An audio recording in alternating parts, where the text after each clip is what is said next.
오늘 읽은 말씀에는요, 이 이스라엘을 인도하실 때 하나님께서 하신 두 가지 명령, 두 가지 방법에 대해서 말씀하고 있습니다. 첫 번째는 36절에 구름이 떠오를 때는 이스라엘 자손이 앞으로 나아가는 것이었고, 두 번째 37절에 구름이 떠오르지 않을 때는 떠오르는 날까지 나아가지 않았다라는 것입니다. 쉽게 생각하면 하나님이 가라 하시면 가는 거고, 가라 하지 않으시면 가지 않는 거예요.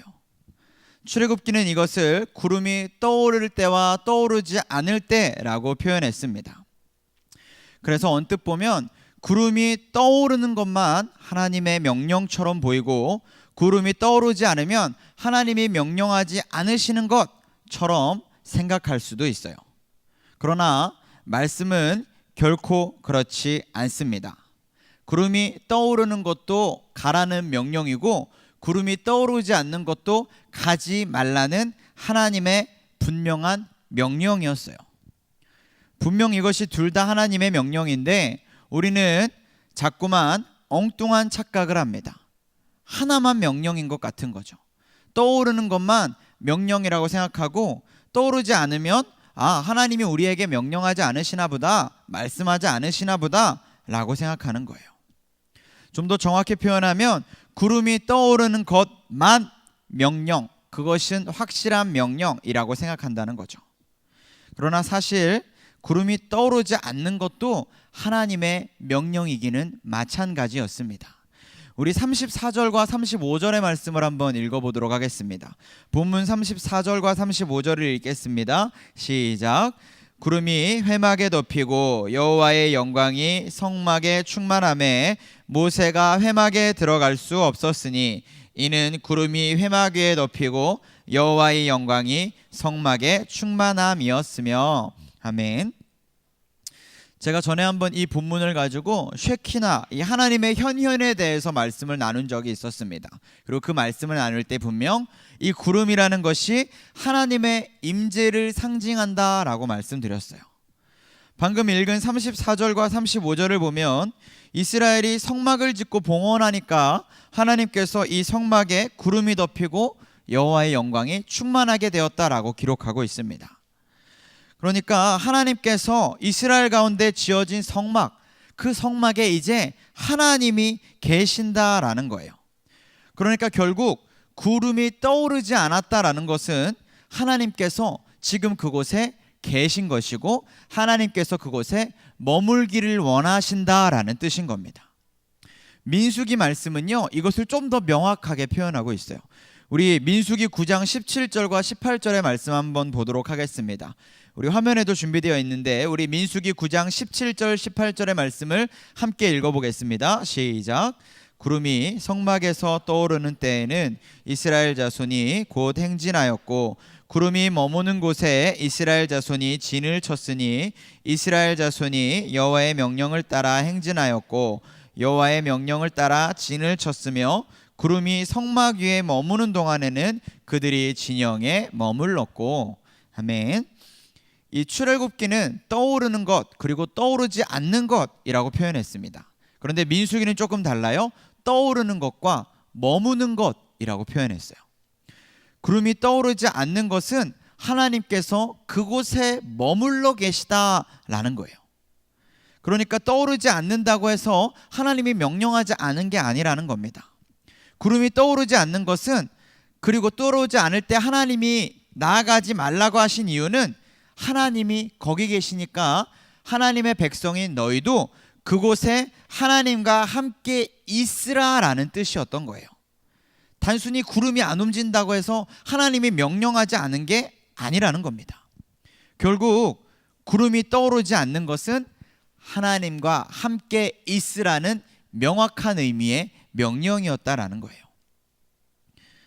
그런데요, 우리는 이 하나님의 분명한 명령을 자꾸만 간과하게 됩니다. 왜냐하면 하나님이 내게 주시는 명령이나 말씀하시는 방법을 내 나름대로 정의해 놓고 있기 때문이에요. 제가 어릴 때 키웠던 강아지, 제가 이 얘기를 언제 했죠? 이 강아지를 키웠는데 이 키웠던 강아지를요, 강아지가 토종견이었습니다. 쉽게 말하면 잡종이죠.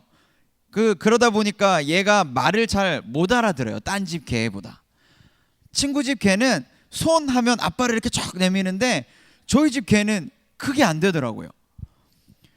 오히려 제가 개를 앉혀놓고 손 하면 얘는 발을 내밀기보다 자꾸 지 코를 막 제 몸 여기저기에 막 쑤시고 들어옵니다. 나중에 크고 나서 알게 됐어요. 왜 나는 얘랑 이렇게 말이 통하지 않았을까? 나중에 알게 됐는데 이 강아지가 코를 들이미는 행동은 뭔가를 재촉하는 표현이라고 하더라고요. 그러니까 얘는 제가 손 하는 걸 알아듣지 못하고 그저 지가 원하는 먹을 걸 저한테 달라고 재촉하고 요구하고 있었던 거예요. 그런데 저는 또 이 녀석의 그 배고픈 의미를 알아듣지 못하고 왜 얘는 내가 손이라고 하는데 알아듣지 못할까만 답답해하고 있었던 거죠. 그건 제 입장이고 또 걔 입장에서는 나는 배고픈데 왜 내 주인은 자꾸 나에게 밥을 주지 않고 막 손만 요구하는가 라는 차이점이 있었던 겁니다. 저와 저희 집 개 역시 서로를 알지 못한 거예요. 내가 생각하는 응답만을 요구하고 있었던 거예요. 내가 요청하면 당연히 이렇게 응답해 줘야지만 생각하고 있고 서로가 무엇을 말하고 무엇을 뜻하고 있는지를 이해하지 못했던 거죠. 우리가 기도하는 것도요 마찬가지더라고요. 우리가 흔히 기도할 때 뭐라고 하냐면 하나님의 응답을 구한다라고 이야기합니다. 그런데 많은 분들이요 응답을 구한다라고 하는 것을 굉장히 거창하게 생각해요. 마치 히스기야가 해를 뒤로 물러가게 했던 것처럼 엘리사의 사환이 불말과 불병거를 보게 된 것처럼 하나님의 응답을 구한다는 것 적어도 그 정도는 돼야 된다라고 생각합니다. 그게 아니더라도 구름이 떠오르는 것 정도는 봐줘야지 하나님이 내게 사인을 주시고 내게 응답을 주신다라고 생각하는 거예요. 그런데 사실 응답은요 그런 것이 아닙니다. 그런 것만 응답이 아니라 그런 것만이 응답이 아닌데 우리는 자꾸 하나님한테 내가 정한 응답, 하나님 해를 뒤로 물려주시거나 하나님 불병거 불말을 보여주세요 라는 것만 하나님한테 요구하고 있다라는 거예요. 그게 응답이 아닌데, 그것만 응답이 아닌데 자꾸 하나님한테 내가 정한 정답을 가지고 때를 쓰고 있다라는 겁니다. 예를 들면 이런 거예요. 하나님, 나 회사 그만두고 사업하려고 대출 받았어요. 하나님, 제가 제 이 사업에 동의하시면 저한테 응답을 주세요 라는 거죠. 하나님, 제가 이사 가려고 저쪽 김포에 집을 샀어요. 하나님 동의하시면 저한테 응답을 주세요. 뭐 정말 예를 들면 이런 것도 있습니다. 하나님, 저 사람이랑 못 살겠어요. 이혼 서류 갖고 왔으니까 동의하시면, 도장 찍기를 원하시면 하나님 응답해 주세요 라는 겁니다. 다 저질러 놓고요, 내가 생각한 응답을 이미 다 정해 놓고요, 하나님한테 동의만을 구하고 있는 거예요. 그리고 이미 내가 생각을 다 정해놓고 하나님한테 동의를 구하면서 하나님이 내 기도에 응답해 주시나 응답해 주지 않으시나 그것만 지켜보고 있는 겁니다. 그러다가 결국 하나님이 응답해 주지 않으면 하나님은 내 기도에 응답하지 않으시네, 결국 내 뜻대로 저질러 버리게 된다라는 거죠. 응답은 그런 게 아니거든요. 응답은요 우리가 정하고 그것을 요청하는 게 결코 아닙니다. 응답은 시험을 보고 시험지 답을 추출해내는 게 아니에요. 응답은 나에게 있는 것이 아니라 상대방에게 있는 겁니다. 하나님의 응답도 마찬가지예요. 하나님의 응답은 오로지 하나님의 주권 아래 있는 거예요. 하나님께서 우리에게 동의하실 수도 있고 동의하지 않으실 수도 있고 전혀 다른 응답을 주실 수도 있습니다. 우리는 내게 동의하는 것만 응답이라고 생각하지만 하나님의 입장에서는 동의하건 반대하건 다른 것을 이야기하건 이 모든 것이 다 하나님의 응답이라는 거예요. 이건 제 경험인데 말씀드리겠습니다. 제가 처음 하나님의 부르심을 받을 그때요, 하나님께서 저에게 소명을 주실 때 저는 오히려 하나님께 다른 걸 기도하고 있었습니다. 하나님, 저는 돈 좀 많이 벌어서 집안도 좀 일으키고 싶고요, 목회하신 하나님, 저희 아버지한테 물질적으로도 많이 후원해드리고 교회에 필요한 것도 제가 척척 사드리는 사람이 되고 싶어요 라고 기도하고 있었어요. 그리고 또 그 당시에 제가 이 경영학을 공부하고 있을 때인데 제 담당 교수님께서 저를 좀 좋게 봐주셔서 내가 너를 추천해 줄 테니까 네가 감도 있고 재능도 있어 보이니까 좀 공부를 해서 동기들보다 일찍 이 투자 쪽으로 가서 일을 시작해봐라 라고 저에게 조언을 해주고 그렇게 이제 추천서를 써주겠다라고 말씀하셨던 시기였거든요. 돈 벌고 싶어하고 돈 잘 벌고 싶어하는 제 입장에서 이거는 저한테 굉장히 큰 기회였어요. 그래서 저는 하나님한테 이렇게 기도했습니다. 하나님, 저한테 이런 길을 주시네요. 하나님, 제가 이렇게 갔으면 좋겠어요. 그러니까 하나님, 제가 이렇게 가는 거, 이 추천서를 받는 거에 동의하시면 하나님 저한테 응답을 주세요. 제가 그렇게 기도했습니다. 앞에서 제가 말씀드렸던 그 기도를 제가 똑같이 했어요. 그런데요, 제가 그렇게 하나님께 기도했으니까 전 당연히 어떤 응답을 바랬겠어요? 그렇게 해라 라는 응답을 바랬겠죠. 적어도 그게 아니면 아니야, 그러지 마 라는 응답을 바랬겠죠. 제가 바란 응답은 적어도 yes 아니면 no였다라는 거예요. 그런데 그때 하나님이 저에게 주신 응답은 뭐냐면 yes도 no도 아니었다라는 거예요. 그 응답이 무엇이냐면 오늘 저를 이 자리에 서 있게 한 응답이었다라는 거예요. 하나님이 저는 하나님한테 분명히 하나님 일로 갈까요? 가지 말까요?만 구했는데 하나님은 오히려 전혀 다른 방법으로 저에게 하나님의 부르심, 소명이라는 것을 허락해 주셨다라는 거예요. 응답은요, 바로 이와 같습니다. 우리가 하나님께 요청한다고 해서 yes or no만 응답이 아니라는 거예요. 하나님은 우리의 요구에 yes 하실 수도 있고 no 하실 수도 있고 또는 전혀 다른 것을 응답해 주실 수도 있다라는 거예요. 무슨 말입니까? 무엇이든지 그 모든 것이 다 하나님께서 우리에게 주시는 응답이라는 것입니다.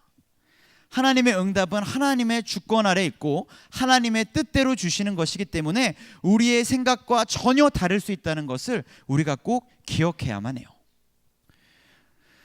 자녀들이요, 부모님들에게 뭘 사달라고 이렇게 요청할 때가 있습니다. 그런 부모님들이 사주기도 하고 사주지 않기도 해요. 때로는 전혀 다른 것, 자녀들이 원하지 않는 잔소리를 주시기도 합니다. 그 모든 것이요, 자녀들의 요청에 대한 응답이에요. 무조건적인 예스가 아니라 자녀들에게 더 좋은 것을 응답해 주시는 것, 그것이 부모님들의 마음이에요. 마태복음 7장 11절에 하나님의 마음도 동일하다라고 말씀해 주고 계십니다. 너희가 악한 자라도 좋은 것으로 자식에게 줄 알거든 하물며 하늘에 계신 너희 아버지께서 구하는 자에게 좋은 것으로 주시지 않겠느냐. 이것이 하나님의 응답하시는 방법입니다. 하나님은 우리에게 난 너에게 무조건 예스만 해줄 거야 라고 하지 않으셨어요. 응답에는 예스만 있는 게 아니라는 겁니다. 예스가 아니더라도 더 좋은 것으로 주시는 것이 하나님의 응답인 것을 여러분 꼭 기억하시기를 바랍니다. 하나님이 우리에게 예스를 주시지 않아도 분명히 우리에게 응답하겠다라고 말씀해 주셨어요. 예레미야 33장 3절에 이렇게 말씀합니다. 너는 내게 부르짖으라 내가 내게 응답하겠고 네가 알지 못하는 크고 은밀한 일을 내게 보이리라. 이것이 하나님께서 우리에게 주신 약속의 말씀입니다. 하나님 분명 우리에게 응답하겠다라고 하셨어요. 그러니까 우리는 적어도 부르짖는 일을 멈추지 말아야 됩니다. 하나님이 우리에게 응답하겠다고 말씀하셨기 때문이에요. 그러나 우리가 기억해야 될 것은 무엇입니까? 응답이라고 해서 예스만 응답이 아니라는 것을 철저하게 기억하고 구해야 된다라는 거예요. 하나님의 응답이 때로는 예스가 아닐 수 있습니다. 예스가 아니라 노일 수 있어요. 왜요? 예스보다 노가 더 좋은 응답이기 때문입니다. 때로는 예스도 노도 아닐 수 있어요. 왜요? 그보다 전혀 다른 것이 우리에게 더 좋은 응답일 수 있기 때문입니다. 내가 생각하는 것만이 최고가 아니라는 거예요. 어쩌면 내가 생각했던 응답이 제일 안 좋은 걸 수도 있다라는 거예요. 그러니까 내가 생각한 정답을 구하는 게 아니라 하나님의 응답을 구하신다면 그것이 무엇이든 내게 제일 좋은 것이라고 믿고 구하셔야 된다라는 것입니다. 우리가 응답을 구한다라고 말할 때요, 그것은 이 일의 결과가 주권이 내게 있지 않고 하나님께 있다라는 것을 인정한다라는 것이기도 합니다. 내가 생각한 것이 전부가 아니라 하나님께서 내게 응답해 주시는 것이 내게 가장 좋은 것이라는 것을 인정한다라는 거예요. 그러니까 내게 주시는 응답이 무엇이든 우리는 믿고 순종할 수 있어야 됩니다. 그런데 우리가 왜 순종하지 못해요? 하나님의 응답보다 내 생각을 더 위에 두기 때문에 그래요. 하나님, 내가 원하는 건 이게 아니잖아요. 하나님, 내가 요청한 건 이게 아니잖아요. 왜 자꾸 엉뚱한 말을 하세요? 하나님, 나는 이거라니까요. 지금 이게 제일 필요하다라니까요. 우리가 하나님께 부르짖는 게 바로 이와 같은 요구라는 거예요. 그러나 하나님의 응답은 우리의 생각과 달리 오히려 하나님이 생각하실 때, 하나님께서 고민하셨을 때 우리에게 가장 좋으셨던 것임을 여러분 꼭 기억하시고 그 응답을 그대로 순종할 수 있는 저와 여러분 되기를 간절히 소망합니다. 말씀을 좀 정리해 보겠습니다. 이스라엘 백성들은 성막을 지었습니다. 왜냐하면 이 성막은 그들이 이동할 때 함께 이동할 수 있도록 만들어졌기 때문이에요. 그래서 하나님은 그들에게 이동을 명령하십니다. 그리고 이동을 명령하시기 위해서 구름을 떠오르시게 하시면 이스라엘 백성들은 그것을 보고 성막을 철수시키고 그리고 하나님이 있는 그곳으로 함께 나아갔습니다. 하나님의 구름이 인도한다라는 것은요, 결국 하나님의 임재가 있는 곳으로 그들이 나아간다라는 것을 뜻하는 거예요. 반대로 하나님이 머무르신다라는 것은요, 하나님이 계신 곳에 그들도 함께 있게 하신다라는 것을 뜻하는 겁니다.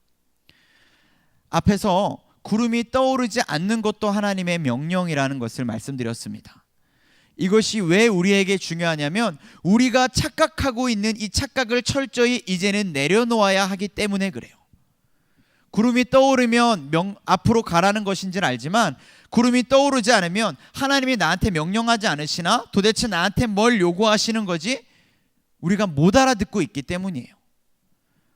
구름이 떠오르지 않는 것의 의미는 앞에서 분명히 말씀드렸습니다. 하나님께 머물러 있으라라는 거예요.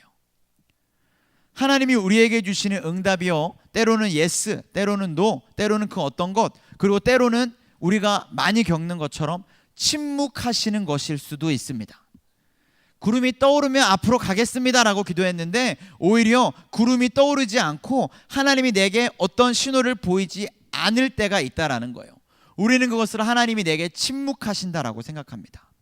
그런데 오늘 말씀을 우리가 나누었던 것처럼 하나님께서 침묵하시는데도 분명히 이유가 있는 거예요. 무엇입니까? 하나님께 머물러 있으라는 거예요. 하나님께 내가 자꾸 엎드려 기도하며 무릎으로 하나님께 간구하는데 하나님이 내게 응답하지 않으신다. 그것은 하나님이 나를 외면하시는 것이 아니라 오히려 하나님께서 내게 더 머물러 있으라고 명령하시는 거라는 것을 여러분 꼭 기억하시기를 바랍니다. 그러니까 침묵은 외면이 아닌 거예요. 침묵도 응답인 거예요. 하나님께서 묵묵부답하시는 것은 네가 내게 더 머물러 있기를 원한다, 내게 더 머물러 있으라라는 하나님의 명확한 명령인 것을 여러분 기억하시기 바랍니다.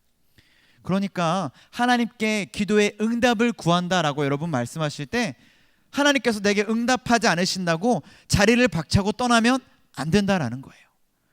하나님이 내게 머물러 있기를 명령하신다라는 것을 여러분 꼭 기억하시고 그 자리에 머물러 하나님의 응답 앞에 서 있는 저와 여러분 되기를 간절히 소망합니다. 분명히 말씀드렸어요. 침묵도 응답이고 하나님 앞에 머물러 있기를 원하시는 하나님의 명령이라고 말씀드렸습니다. 그런데 우리는요, 자꾸만 그것을 하나님이 침묵하시는 것, 내 기도에 응답하지 않으신다라고 생각하고 다른 것들을 하려 합니다. 야고보서 4장 3절에 뭐라고 말씀하냐면 이렇게 기록하세요. 구하여도 받지 못함은 정욕으로 쓰려고 잘못 구하기 때문이라 라고 말씀하십니다. 우리의 기도에 응답받지 못하는 이유가 있다라는 거예요. 무엇이냐면 잘못 구하고 있다라는 겁니다. 하나님은 분명히 계속해서 우리에게 응답해 주시고 말씀해 주시고 하나님의 명령을 가르쳐 주고 계신데 우리는 자꾸 내 정욕대로 하나님의 명령을 착각하고 한 가지 응답만을 바라고 구하고 있다라는 겁니다. 그 응답이 아니면 하나님의 응답이 아니라고 생각한다라는 거죠. 우리의 생각이 편협한 거예요. 하나님의 정답을 정해놓는 거예요. 응답을 정해놓고 그것만을 강구하고 있는 거예요. 그러니까 응답이 안 되는 거죠. 그러니까 응답이 돼도 못 알아듣는 거죠. 하나님이 주신 응답이 이것인데 저것인데 나는 저거만 구하니까, 저거만 응답이라고 생각하니까. 분명한 응답이 우리에게 있음에도 그것을 응답하지 않으신다라고 단정짓는 것, 우리의 철저한 착각입니다. 마치 구름이 떠오르지 않을 때 하나님이 내게 명령하지 않으신다라고 생각하는 것과 마찬가지라는 거예요. 하나님은 우리에게 분명히 응답하셨는데 그 응답을 외면하는 것은 하나님이 아니라 우리라는 것을 여러분 꼭 되돌아보시기를 바랍니다. 그래서 하나님의 응답이 없다라고 생각되어진다면 여러분 그 자리에 머물러 있는 것을 택하시기를 바랍니다. 구름이 떠오르지 않으면 하나님께서 내게 머물러 있으라고 명령하시는 거구나 라는 걸 기억하시고 더 머무르시고 더 무릎 꿇으시고 더 엎드릴 수 있는 저와 여러분 되기를 소망합니다. 하나님께서 우리에게 말씀하시는 명령이 분명히 주어질 거예요. 하나님은 우리에게 내가 언젠가는 응답하겠지라고 말씀하지 않으셨어요. 너는 내게 부르짖으라 내가 내게 응답하겠고가 하나님의 약속의 말씀입니다. 그러니까 하나님은 분명히 응답하신다라는 거예요. 때로는 yes, 때로는 no, 때로는 또 다른 어떤 것, 때로는 침묵까지도 하나님께서 당신의 명령을 우리에게 주고 계신다라는 것을 여러분 꼭 믿으시고 그 응답이 무엇이든지 하나님의 응답을 깨달아 순종할 수 있기를 소망합니다. 마지막으로 이사야서 55장 9절에 이렇게 말씀해요. 이는 하늘이 땅보다 높음같이 내 길은 너희의 길보다 높으며 내 생각은 너희의 생각보다 높음이니라 라고 말씀하십니다. 우리가 하나님의 응답을 편협하게 바라보는 것은 하나님의 응답보다 내 생각이 더 깊다고 착각하기 때문이에요. 하나님의 응답보다 내 생각이 더 높다고 생각하기 때문이에요. 그러나 여러분 꼭 기억하셔야 할 것이 있습니다. 하나님께서 주시는 응답이 우리의 생각보다 더 높고 깊은 고민의 결과라는 것을 여러분 꼭 믿으시기를 바랍니다. 하나님 우리에게 대충 응답하지 않으세요.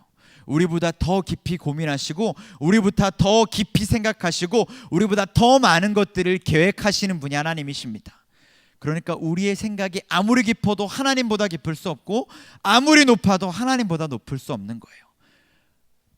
아무리 보기가 많고 아무리 길이 많이 보여도 하나님의 길만이, 하나님의 응답만이 정답임을 여러분 꼭 믿으시기를 바랍니다. 오늘 말씀의 결론이 이렇습니다. 응답하시지 않는 것이 아니라 하나님은 우리에게 항상 응답하시는 분이라는 거예요. 나는 하나님의 음성을 들을 줄 몰라요. 나는 하나님의 응답을 받은 적이 없어요. 나는 하나님의 기도 응답을 경험해 본 적이 없어요. 아니요. 하나님이 응답하지 않은 것이 아니라 우리가 하나님의 응답을 깨닫지 못하는 연약한 자였음을 여러분 돌아보시고 이제는 하나님이 주시는 응답이 무엇이든 그 응답을 순종하기로 믿고 결단함으로 구할 수 있는 더 깊은 믿음의 사람, 더 성숙한 믿음의 사람, 더 성숙하고 훈련된 신앙인 저와 여러분 다 될 수 있기를 간절히 소망합니다. 우리 나눈 말씀을 기억하면서 우리 좀 찬양하고 같이 기도하도록 하겠습니다.